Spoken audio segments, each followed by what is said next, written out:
This is John Michael.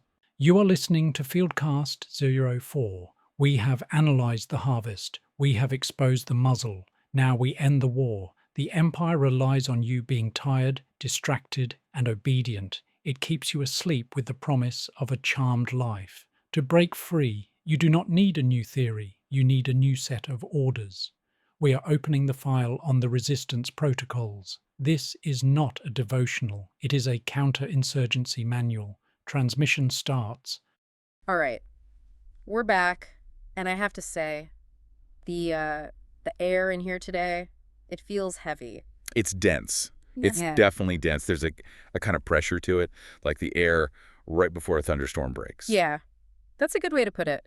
We've been underground, metaphorically speaking, but with the lack of windows in here and the way we've locked the door, maybe literally just processing these files for weeks now. It feels like it. And usually, when we do one of these deep dives, we're looking at something external, like the history of microchips, or I don't know how the global supply chain works. It's interesting. It's informational. It's something you talk about at a party. Exactly. It's trivia. But this trilogy, this Fieldcast series we've been breaking down, this feels less like we're learning about a topic and more like we're performing surgery on ourselves. Without anesthesia. That's what it feels like. Oh, totally. Yeah. No anesthesia, just a scalpel and a mirror and a really bright, unflattering light. We went through the harvest in the first session. Which was just a massive wake-up call. It hit me so hard, the whole idea that my attention is being farmed, that I'm the crop. That was a lot. Then we hit the golden muzzle in the last session. And that was almost worse. It was terrifying. Yeah. Because it showed us exactly how we're bribed into silence. It showed us the mechanism. It laid it all out. It showed that the comfort we cling to, that safe life we're all desperately trying to build, is not a shelter. It's actually the leash. Yeah. We realize the reason we don't speak up, the reason we don't rock the boat, is because we are just terrified of losing the little treats the Empire hands out. Which brings us to today. The final file, the end of the trilogy, the resistance protocols. And I'll be honest with you, with everyone listening, when we first got these files from this anonymous source, the KFA, I was the skeptic. You know me, I'm the exhaustive realist. You were looking for the catch. Always. I'm the guy who looks at this spiritual stuff and asks, okay, cool, but how does this help me pay my mortgage? How does this stop me from feeling completely burned out by 4 p.m. on a Tuesday? You wanted the practical application, the ROI. I always do. I thought we were just looking at philosophy. High-level abstract theory, be a good person, think positive thoughts, that kind of greeting card fluff. And now, having read this final file... Now I think we're looking at a manual. An actual technical manual for escaping a burning building. We have spent 2 sessions analyzing the problem. Diagnosing the illness. The empire, the system, the simulation, whatever label you want to slap on it. But this file, this isn't about analyzing the cage anymore. This is about the key. That's precisely it. And it's so important to frame this correctly for everyone tuning in right now. If you're listening, you need to understand the shift that's happening today. The other files were the diagnosis. Here is the cancer. Yeah. Here is how the surveillance works. Right. Here's This file, this is the cure, and it's an aggressive cure. It is not gentle. It is not take 2 aspirin and call me in the morning. It's more like cut the red wire or the bomb is going to go off. Yes. And if you're listening to this, you're not just a passive observer anymore. The source makes that incredibly clear. We are shifting gears from understanding the oppression to active resistance. I am so ready for that. I am so tired of being charmed, I'm tired of the comfortable lie. I want to be dangerous. And that's what this file feels like. It feels like it's a guide to actually glitching the simulation. It is. It lays out a strategy. And it breaks that strategy down into 3 specific protocols. The acronym the source uses is HOW. Healing. One thing. Walk. HOW. It sounds so simple, doesn't it? Almost like something you'd see on a cat poster in a guidance counselor's office. Healing. One thing. Walk. It does sound simple. But as we dug into this, I realized this isn't Sunday school advice. This is military strategy. So for anyone listening, buckle up. We're going to unpack this line by line. But before we even get to the protocols, we have to deal with the preamble. Because the source draws this line in the sand right at the beginning that I think is going to offend a lot of people. Oh, it's absolutely offensive. It attacks the one thing we've all been trained to desire our entire lives. It's the very definition of success. The distinction between the charmed life and the blessed life. This is a core conflict. And it's so hard to see because the charmed life looks, well, it looks exactly like the American dream. It looks like what we're supposed to want. Okay, let's define our terms here, because charmed usually sounds good, right? He leads a charmed life. That's a compliment. If someone said that about me, I'd probably say thank you. In the Empire's dictionary, it is the ultimate compliment. The source defines the charmed life as the scenario where everything just works flawlessly. Give me the visual, paint the picture. The visual is, it's a life without friction. You drive to the grocery store on a Saturday afternoon, and the best parking spot, right up front, opens up the second you arrive. Okay, I want that. Of course, you walk into work, and the promotion you were hoping for just lands on your desk. Yeah. You didn't even have to fight for it. The bank account is always full. Your auto drafts go out. You never even check the balance because you just know it's there. The kids are straight-A students who never talk back. Your health is perfect. The Wi-Fi never, ever buffers. Yes, that's Yeah. it. It's the smooth, easy, comfortable existence. Okay, pause. Who doesn't want that? I absolutely want that. I want the open parking spot. I want the friction-free life. I have spent my entire adult life trying to engineer that exact existence. Why is the source framing this as a bad thing? Because it's a trap. It's the most sophisticated trap there is. The source calls this empire magic. Empire magic. It feels like God's favor. It feels like the universe is smiling on you, that you're just lucky. But it's actually a control mechanism. How is a good day a mechanism of control? That feels so counterintuitive. Look at the metric. The goal, the entire purpose of the charmed life is the absence of pain. That is the North Star. If you are not in pain, you are winning. If you are comfortable, you are successful. If things are easy, you are on the right track. And we are biologically wired to seek that. That's evolution. Absence of pain means I'm not currently being eaten by a tiger. Exactly. We are wired to follow the path of least resistance. But here is where the trap snaps shut. The source says this, and it's a killer line. As long as you are comfortable, you will never rock the boat. Ah, okay, there it is. Think about it.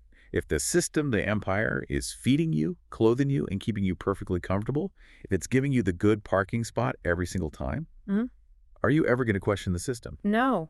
Why would I? If the system is treating me like a king, I'm going to be its most loyal subject. You become a pet. A very well-fed pet. A golden retriever in a golden cage. And the source argues that this is the most dangerous state a human being can be in. There's another line in the file that says, as long as you are comfortable, you will not risk your luck. That's the winning streak psychology, isn't it? It is. It's exactly like being at a casino. You're at the blackjack table, you're on a heater, winning hand after hand. You have this massive stack of chips in front of you. You feel invincible. You do. But you know the casino is corrupt. You know the games are probably rigged. You know the owner is a villain who exploits people. But are you going to stand up and flip the table over? Not while I'm winning. No way. I'm going to sit there, I'm going to smile at the dealer, and I'm going to keep playing by the house rules because I don't want the streak to end. I don't want to get kicked out of the casino. And that makes you compliant. The price tag on the charmed life is your voice. It's your courage. You stop speaking the truth because the truth might cost you your comfort. You stop taking risks because risks might endanger the streak. You slowly, without even realizing it, stop being an operative and you start being a consumer. So charm is basically a bribe, a really effective bribe. It's more than a bribe. It's an anesthetic. The empire uses charm to numb you, to make you sleepwalk through the slaughter. That's dark. But it makes so much sense. If you want to neutralize a revolutionary, you don't shoot him in the street. No, that creates a martyr. You give him a mansion, a Netflix subscription, and unlimited DoorDash. Precisely. You make him too heavy to fight. You make him too comfortable to care. But there's another, even bigger problem with the charmed life. Beyond just compliance. It's structurally unsound. It's a structural integrity issue. Yeah. Yeah, this part of the file was unsettling. It says, a charmed man collapses the moment he loses his comfort. And we see this all the time, don't we? We see people who seem to have it all together. They're the perfect people on Instagram. They have the aesthetic, the vibe, the whole friction-free flow. And then one thing goes wrong. Just one thing. Yeah. The market takes a downturn. Or they get a bad diagnosis from the doctor. Or their spouse leaves them. Or they lose their job. And they don't just struggle, they disintegrate. They fall apart completely. They evaporate.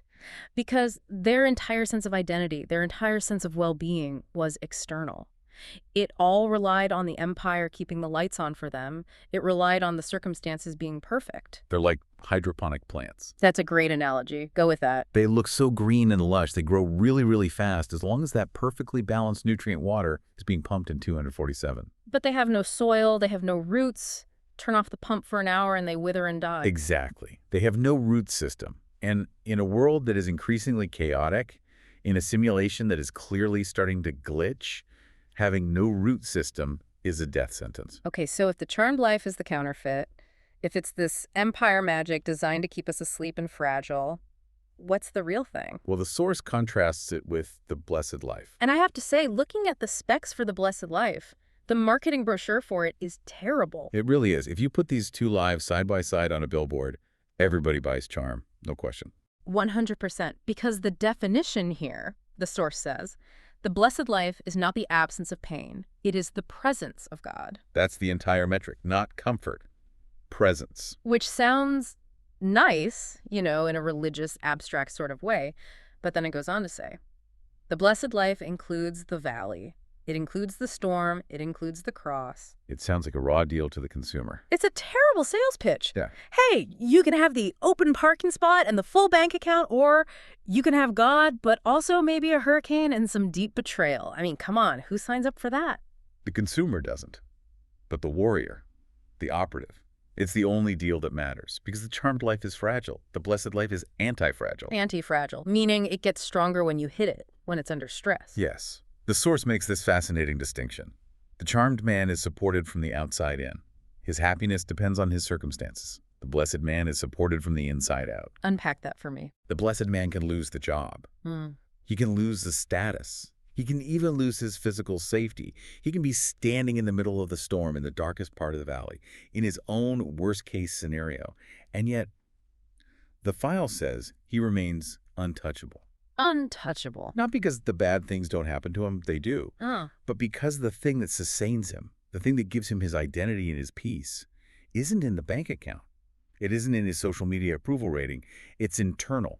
It's the presence. It's the difference between a house built on sand and a house built on rock. The storm hits both houses. The rain falls on the just and the unjust, right? Right. The charmed life is basically trying to pretend the storm isn't coming. It's building a beautiful sandcastle and hoping for good weather. The blessed life is building a fortress on bedrock, knowing the storm is inevitable. To survive it. No, it's more than that. It's to thrive in it. That's the critical difference. The empire uses charm to anesthetize you, to numb you so you don't feel the bars of the cage. The king uses blessing, which sometimes looks and feels like difficulty, to wake you up. To wake you up. Difficulty breaks the hypnosis. It shatters the illusion of control.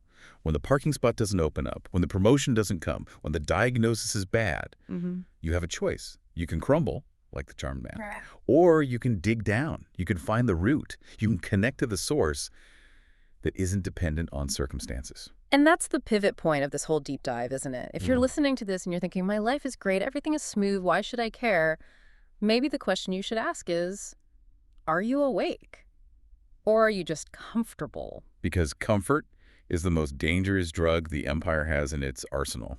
And if you are awake, or if you're starting to wake up and you're realizing, man, I am terrified of losing my comfort, I am terrified of the storm, then you need a new operating system. You cannot run Kingdom software on Empire hardware. You need the protocols. And that brings us to the HOW. Healing.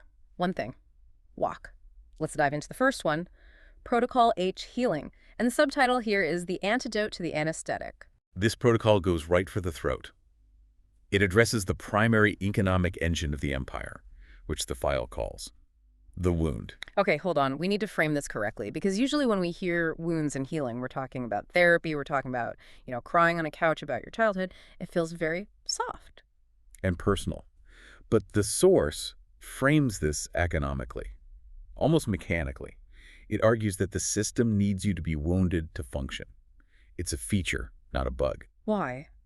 Why does Amazon or Wall Street or Hollywood care if I have childhood trauma? Because a happy, whole, content person is a terrible consumer. Okay, that's brutally true. Think about it.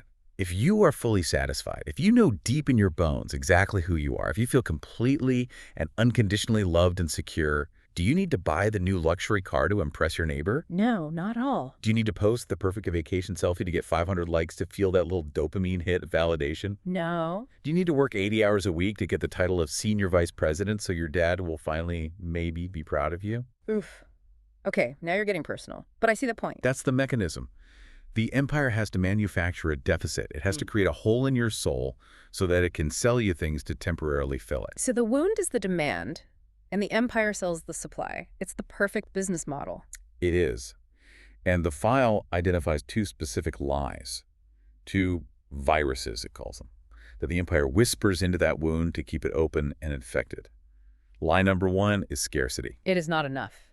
It is not enough. My house isn't big enough. My car isn't new enough.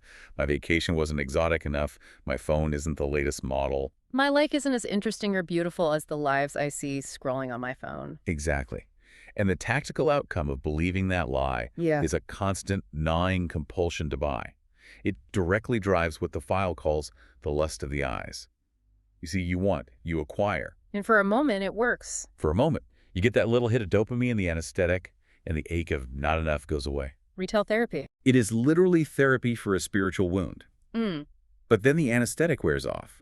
The new car smell fades. The high of the purchase is gone, and the lie comes creaking back in.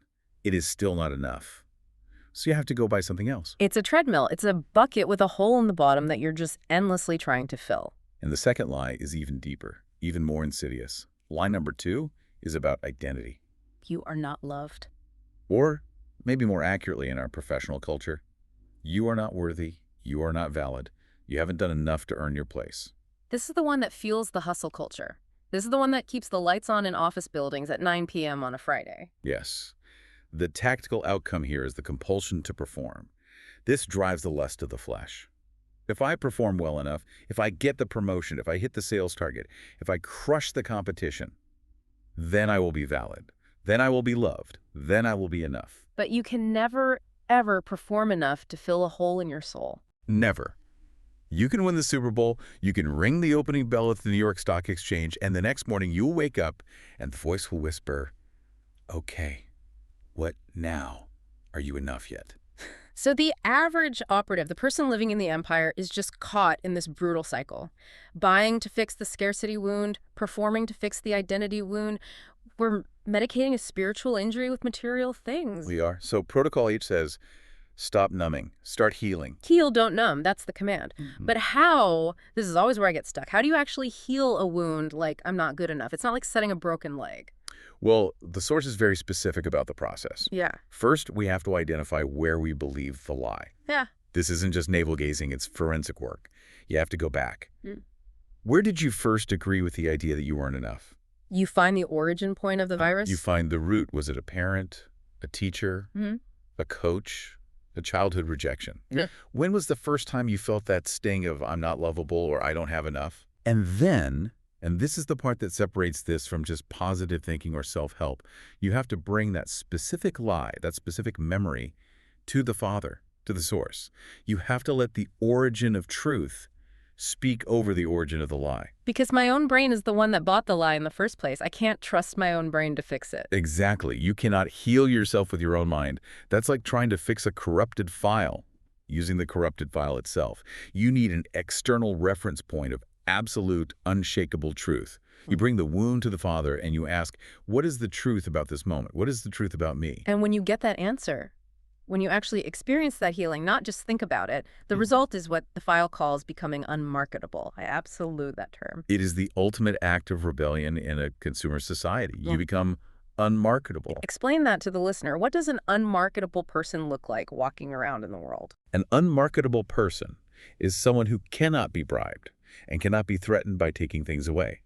When you know you are loved, I mean, truly unconditionally loved, not just liked for your performance, you do not need the world's validation. You can't be manipulated by fear of missing out. You can't be controlled by status anxiety. The ads don't work on you anymore. The ads don't work. The corporate ladder loses its appeal. The need for external approval just has go.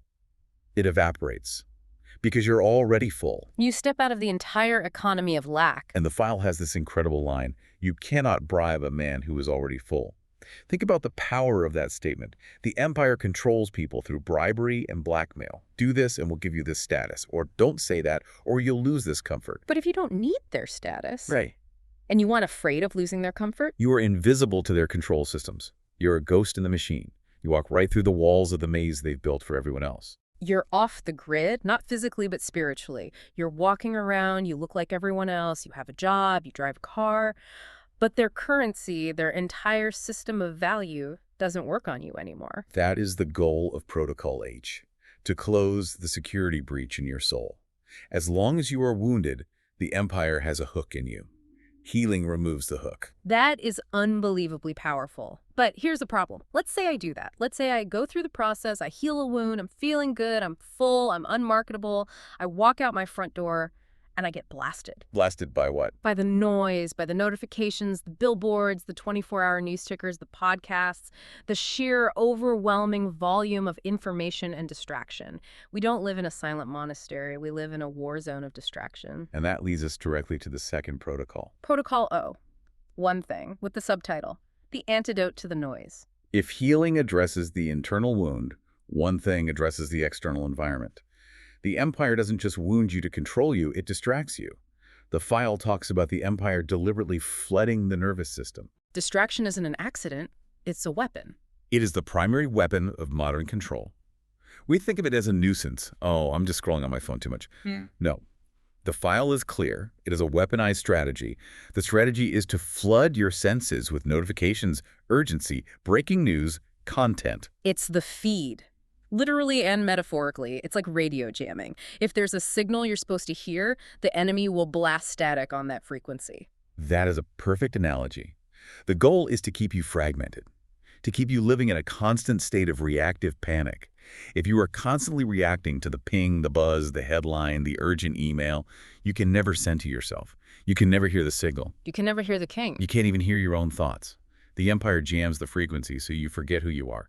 So Protocol O is the counter move. Unplug to plug in. It is the practice of the one thing. This refers to that story from the source material, right? The famous one with the two sisters, Mary and Martha. It does. Martha is distracted by much serving. She's the busy, productive operative running around, trying to please everyone, trying to get everything done. She's the modern worker bee driven by anxiety and performance. And Mary? Mary is just sitting at the feet of the master doing the one thing needed. She's ignoring the noise and tuning into the signal. So the instruction for us, for the operative, is sit in the presence of the king until the noise stops. And notice the very specific phrasing the file uses. Refuse to move until identity is remembered. Yeah. This is a standoff. This isn't passive meditation. It is an act of defiance. Yeah. You sit there, you turn off the phone, you close the laptop, you shut the door, and you just sit. That sounds so simple, but it is painfully, excruciatingly hard. I've tried this. I tried to do just 10 minutes of total silence the other day. The first 5 minutes were actual torture. What happened? Describe it. My brain was screaming at me, check your email, you're missing something important, the world is burning down, people need you, you're being lazy. It felt physical.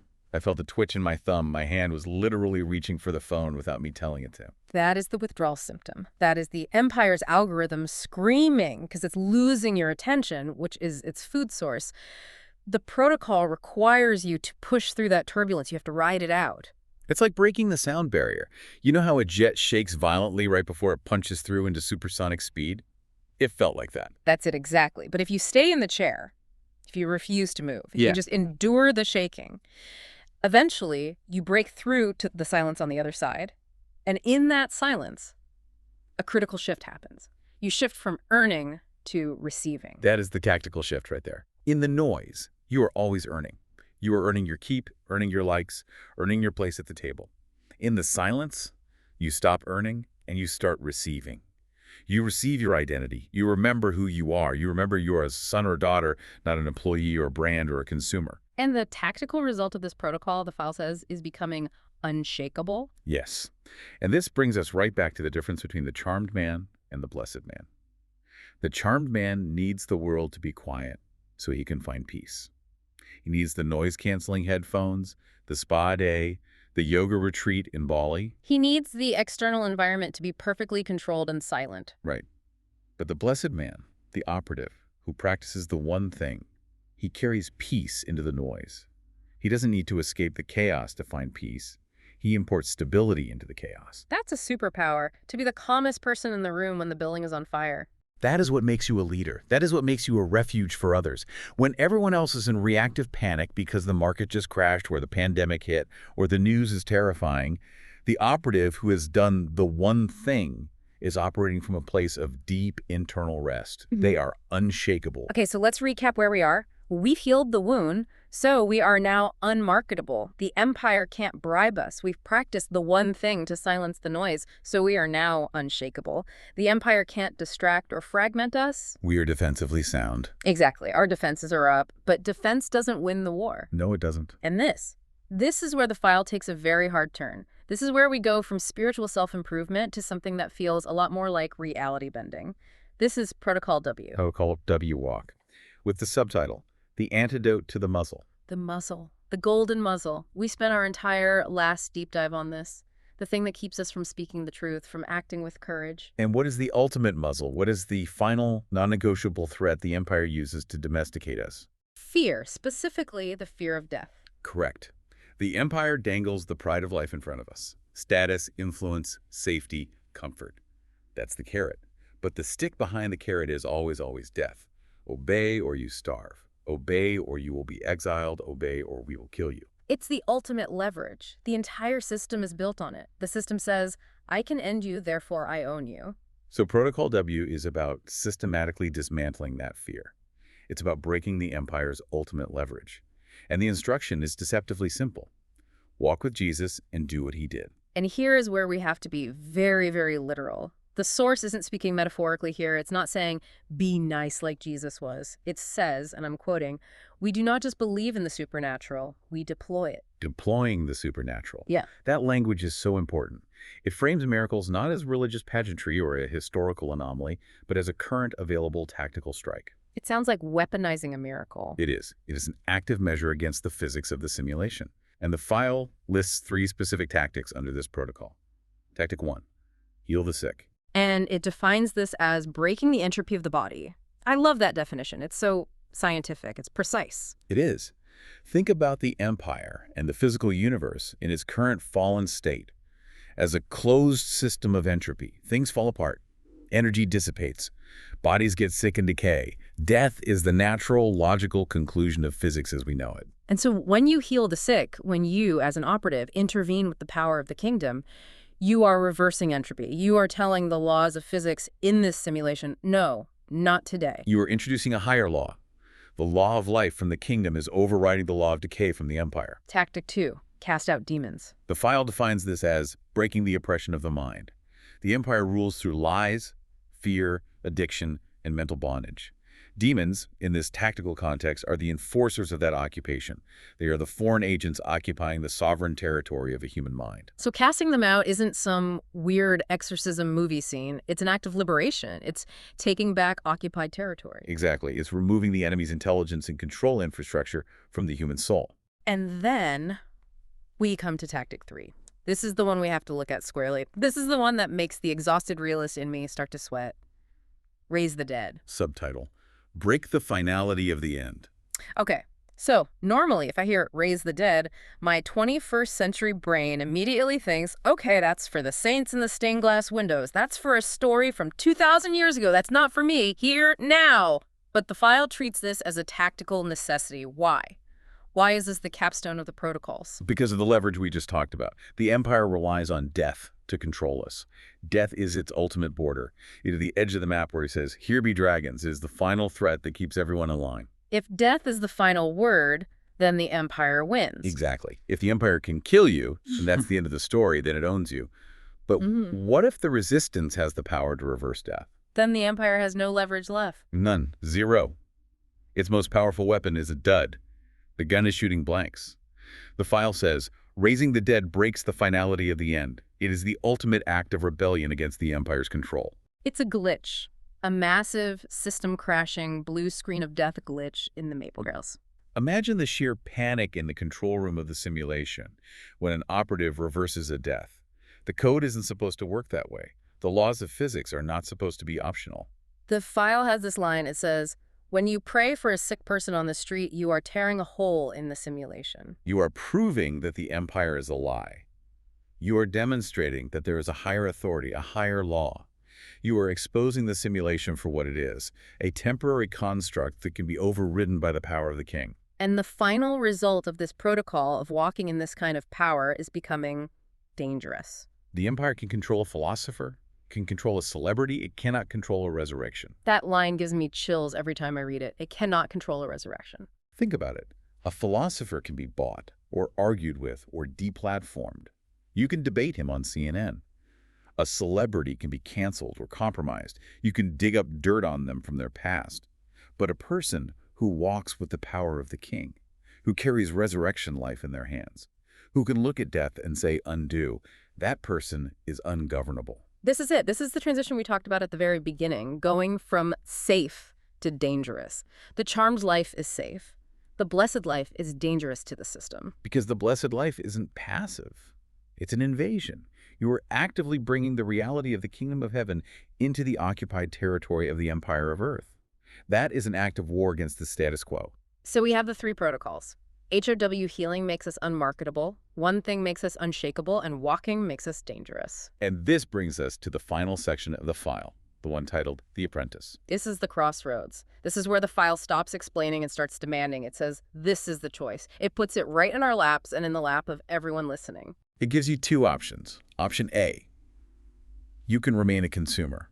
You can keep buying the anesthetic. You can keep chasing the charmed life. You can hope the cage stays comfortable and that the slaughter never comes for you. And honestly, that's the easy path. That's the path of least resistance we're all wired to take. It is. But the file is clear. Yeah. It's the path of slavery. What's option B? Or you can become an apprentice. You can decide right now that you're going to learn the trade of the king. And the trade is freedom. The trade is life. The trade is reality. The real reality, not the simulation. And the apprenticeship program is simple. Yeah. You heal the wound, you silence the noise, you walk in power. The file ends with a very direct command. No more theory. It just says, the gate is open. The gate is open.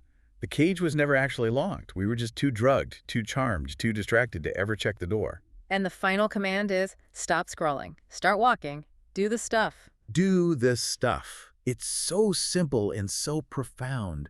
It doesn't say, go study more theology. It doesn't say, form a committee to discuss these ideas. It doesn't say, wait until you feel holy enough or ready enough. It just says, do the stuff. Go heal someone. Go sit in silence for 10 minutes. Go forgive the person who wounded you. Start glitching the simulation right now, today, right where you are. Because that is how the resistance wins.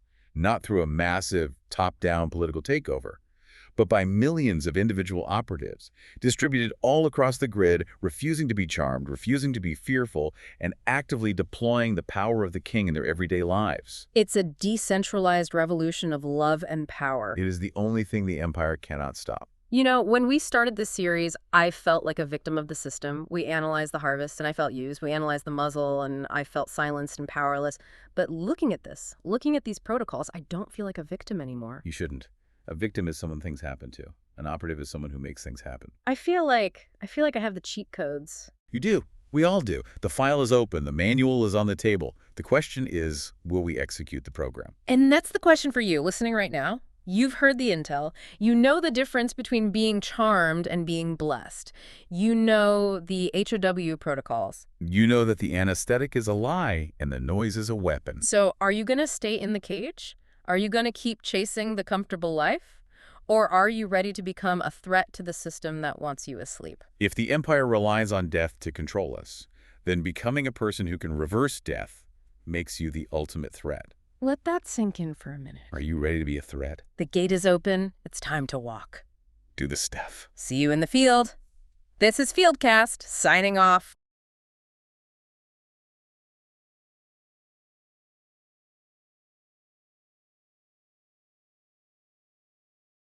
Transmission ends. You have the map, you have the warning, and now you have the manual. The theory is over. The practice begins. You can stay comfortable, or you can become dangerous. The gate is unlocked. To deploy these protocols in your daily life, join the unit at whatsbetter.today. This is the KFA, out.